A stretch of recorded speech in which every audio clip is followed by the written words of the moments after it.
This video sponsored by BuyMode shopping app. கொசுவத்தி mat use பண்ணாமல் இயற்கையான முறையில் கொசுவை விரட்டுறதுக்கு சூப்பரான மெத்தடு இந்த வீடியோவில் பார்க்கலாம்.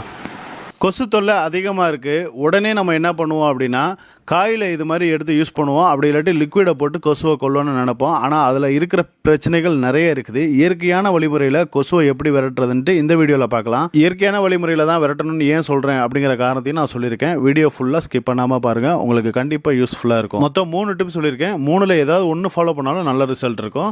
ஃபஸ்ட்டு ஸ்டெப் இது தான், சிம்பிளான மெத்தட் தான். இந்த மெத்தடை யூஸ் பண்ணி கூட நீங்கள் செய்யலாம். 2 ஸ்பூன் அளவுக்கு விளக்கெண்ணெய் எடுத்துக்கலாம். கேஸ்டர் ஆயில்னு சொல்லுவாங்க. இதை எடுத்துக்கோங்க. அதில் ஒரு திரியை போட்டுட்டு 3 கற்பூரத்தை மட்டும் இதில் நல்லா இது மாதிரி பொடியாக்கி விட்டுட்டு திரி நல்லா ஊறினதுக்கப்புறம் நீங்கள் விளக்கு ஏற்றி வச்சிங்க அப்படின்னா 100% கொசு கண்டிப்பாக உள்ள வீட்டுக்குள்ளே என்ட்ராகாது. காரணம், அந்த கற்பூரமும் நம்ம விளக்கெண்ணெயோட ஃப்ளேவர் வந்து கொசுங்களுக்கு கண்டிப்பாக பிடிக்காது. இதை நீங்கள் கூகுள்லேயே சர்ச் பண்ணிக்கலாம். ஈவினிங் 5 to 6 தான் கொசுவோட என்ட்ரன்ஸ் அதிகமாக இருக்கும். அந்த டைமில் நீங்கள் கண்டிப்பாக இதை செஞ்சீங்க அப்படின்னா இயற்கையான வழிமுறையில் நம்ம வந்து கொசுவை விரட்டுறதுக்கு ஒரு சூப்பரான டிப்ஸ் இது. அடுத்து ஒரு டிப்ஸ் பார்க்கலாம். இந்த டிப்ஸ் ரொம்ப ஃபேமஸ். ஈஜிப்டுக்காரங்களோட பண்டைய காலத்து மெத்தடு தான் இது. காஃபி பவுடர் வாங்கிக்கலாம். ஃபில்டர் காஃபி பவுடரோ இல்லாட்டி நார்மல் அரோமா காஃபி பவுடரோ ஏதாவது 5 ரூபா பாக்கெட் ஒன்று வாங்கிக்கோங்க.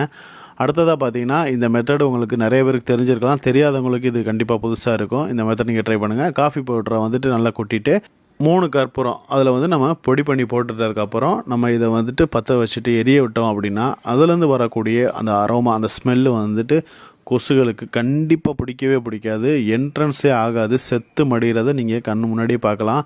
கொசு வந்து ரொம்ப டேஞ்சருங்க. நான் ஆரம்பத்திலே சொல்லியிருந்த மாதிரி ஏன் இயற்கையான வழிமுறையில் போகணும் அப்படிங்கிறதுக்கு ஒரு சிம்பிளான ஒரு எக்ஸாம்பிள் சொல்கிறேன். என்னோடய அக்கா பொண்ணை வந்துட்டு ஹாஸ்பிட்டலில் இருமுறான்னு கூட்டிகிட்டு போயிருக்கும்போது அப்போ அவர் சொல்கிறாரு, டாக்டர் சொன்ன முதல் பதில், கொசு மேட்டு, கொசு அந்த லிக்விட் எதுவுமே யூஸ் பண்ணாதீங்க, அதுலேருந்து வரக்கூடிய பிரச்சனைகள் குழந்தைங்களுக்கு ரொம்ப ஹார்ட்லேருந்து பிரச்சனை வருது அப்படின்னு சொல்லியிருக்காங்க. அந்த ஒரு தாக்கத்துலேருந்து தான் நாங்கள் வந்து இயற்கையான மெத்தடில் யூஸ் பண்ணுறோம். அதை உங்களுக்கு வந்து நான் இப்போ சொல்கிறேன். அந்த மெத்தடு அதோடு முடிஞ்சிச்சு. அந்த மாதிரி ஸ்மெல் வந்ததுக்கப்புறம் உங்களுக்கு கொசு உள்ளே என்ட்ரா ஆகவே ஆகாது. சூப்பரான மெத்தடு. கடைசியாக இந்த மெத்தடு எப்படின்னு பார்க்கலாம். 3வது டிப்ஸு, பிரியாணி இலை 3 எடுத்து நல்லா இது மாதிரி கையில் பிச்சு போட்டுட்டேன். அடுத்ததாக பார்த்திங்கன்னா கொஞ்சோண்டு பூண்டு தோல், அந்த பூண்டு மேலே இருக்கக்கூடிய அந்த தோல்களை வந்துட்டு நம்ம இது மாதிரி பிச்சு போட்டுக்கலாம். இந்த மெத்தடு வந்து இப்போ ரொம்ப சூப்பரான ஒரு பண்டைய காலத்து மெத்தடு தான் இதுவும் பார்த்திங்கன்னா. அடுத்ததாக இதுக்கு மேலே இது நல்லா தகன்னு எரிகிறதுக்காக ஒரே ஒரு கற்பூரத்தையும் போட்டேன். கற்பூர வாசனைக்கும் கண்டிப்பாக கொசு வராதுங்கிறது ஒரு சயின்டிஃபிக்கில் ப்ரூவான ஒரு விஷயந்தான். இதை வந்து இப்படி நம்ம நல்லா பற்ற வச்சதுக்கப்புறமா இந்த தூளுகள், அந்த சாம்பல்கள் எல்லாமே ஒன்று கூடி வந்துடும்.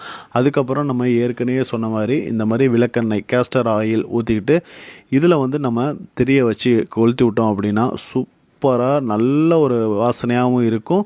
இதுலேருந்து அந்த கற்பூரத்துலேருந்து பிரியாணி இலைகள்லேருந்து வரக்கூடிய வாசனைக்கு நம்மளுக்கும் உடம்புக்கு நல்லது. ஆனால் கொசுகளுக்கு சுத்தம் ஆகாது. இந்த மெத்தடை நான் வந்து ரொம்ப நாளாகவே நாங்கள் இதை ஃபாலோ பண்ணிகிட்ருக்கோம்.